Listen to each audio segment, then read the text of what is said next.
Բաքվում Սպուտնիկ Ադրբեջան գործակալության գրասենյակում խուզարկությունը նկարահանելիս բերման է ենթարկվել Ռուպտլի վիդեոգործակալության լրագրող Այտեկին Հուսեյնովան։ Ավելի վաղ Ադրբեջանի ՆԳՆ-ն հայտնել էր, որ Սպուտնիկ Ադրբեջանի հավատարմագրումը կասեցվել է 2025 թվականի փետրվարին, սակայն այն շարունակել է աշխատանքը անօրինական ֆինանսավորման միջոցով։ Բերման են ենթարկվել գործակալության աշխատակիցներ, ըստ ադրբեջանական ԶԼՄ-ների նրանք մեղադրվում են Ռուսաստանի անվտանգության դաշնային ծառայության հետ կապ ունենալու համար։ Ռուսաստանի եւ Ադրբեջանի հարաբերությունները վատթարացել են Եկատերինբուրգում ադրբեջանական Սփյուռքի ներկայացուցիչների ձերբակալումից հետո, որի ժամանակ 2 մարդ մահացել է։ Ըստ ռուսական կողմի մահվան պատճառ են դարձել առողջական խնդիրները։ Նրանց մարմիններն արդեն տեղափոխվել են Բաքու։ Ադրբեջանում իրականացվել է կրկնակի դատաբժշկական փորձաքննություն, որի համաձայն Զիադին եւ Հուսեյն Սաֆարովները ենթարկվել են դաժան խոշտանգումների։ Արձանագրվել են կոտրվածքներ եւ այլ վնասվածքներ։ Ադրբեջանի գլխավոր դատախազությունը քրեական գործ է հարուցել Սաֆարով եղբայրների կանխամտածված դաժան սպանության փաստերով։ Բացի այդ, Ադրբեջանում չեղարկվել են ռուսական մշակութային միջոցառումները։ Ռուսաստանի նախագահի միջազգային մշակութային համագործակցության հարցերով հատուկ ներկայացուցիչ Միխայել Շվիդկոյը հորդորել է Ռուսաստանի քաղաքացիներին Ադրբեջան մեկնելուց առաջ հաշվի առնել բոլոր ռիսկերը։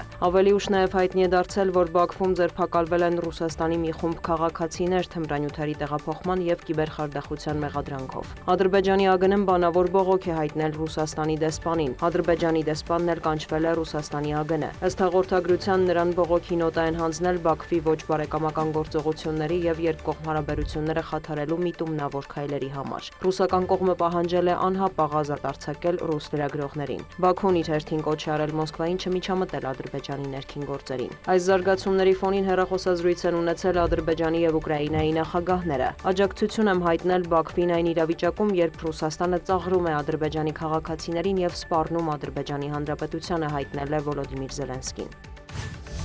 Թուրքիայում անտառային հրդեհները չեն դադարում։ Երկրի ներքին գործերի նախարարը հայտնել է, որ 3 նահանգում ավելի քան 50,000 մարդ է տարհանվել։ Հրդեհների պատճառով ժամանակավորապես դադարեցվել է Իզմիրի օդանավակայանի աշխատանքը։ Զոհերի մասին տեղեկություններ չկան, սակայն հայտնի է, որ մի քանի գյուղ ամբողջությամբ այրվել է։ Թուրքիայում հրկիզումների մեղադրանքով ավելի քան 30 մարդ է ձերբակալվել։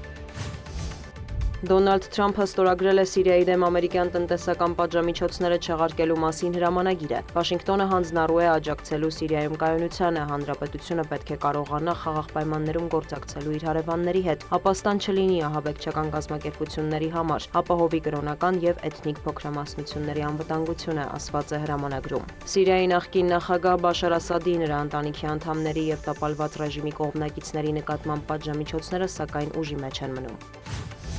Իսրայելի բանակը հայտարարել է Գազայի հատվածում ռազմական գործողություններն ընդլայնելու մասին։ Ցահալի տվյալով թիրախավորվել են Համասի մի քանի տասնյակ օբյեկտներ, շարժման ներկայացուցիչներ են չեզոքացվել։ Ալ Ջազիրայի հաղորդմամբ, սակայն զոհեր կան նաև խաղաղ բնակչության շրջանում։ Իսրայելի վարչապետն էլ հայտնել է, որ հաջորդ շաբաթ մեկնելու է Վաշինգտոն հանդիպումներ ունենալու ԱՄՆ նախագահի, փոխնախագահի, պետքարտուղարի, պաշտպանության նախարարի եւ այլ պաշտոնյաների հետ։ Ակնկալվում է, որ քննարկվելու են այդ թվում Իրան-Իսրայել վերջին էսկալացիան եւ Միացյալ Նահանգների հետ առևտրային հնարավոր համաձայնագիրը։ Դիանա Գասպարյան, լուրեր։